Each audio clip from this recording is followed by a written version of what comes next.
ഇന്ന് ഞാൻ പാപ്പടിൻ്റെ റെസിപ്പി ആയിട്ടാണ് വന്നത്. ആദ്യത്തെ നമ്മൾ ഗോതമ്പ് പൊടി ഇട്ട് കൊടുക്കുക.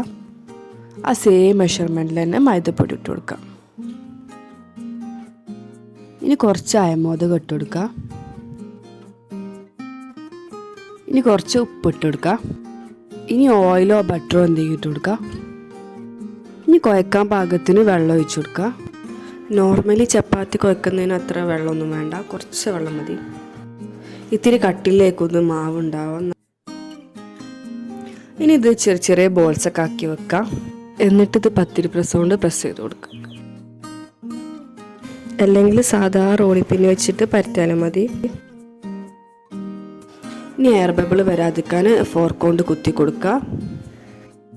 ഇനി ഇത് നമുക്ക് പൊരിക്കാം. പാപ്പടി നമുക്ക് ചായൻ്റെ കൂടെയോ അല്ലെങ്കിൽ ചാട്ടായിട്ട് യൂസ് ചെയ്യാനും പറ്റും. ഇപ്പം നമ്മുടെ പാപ്പടി സെർവ് ചെയ്യാവുന്നതാണ്.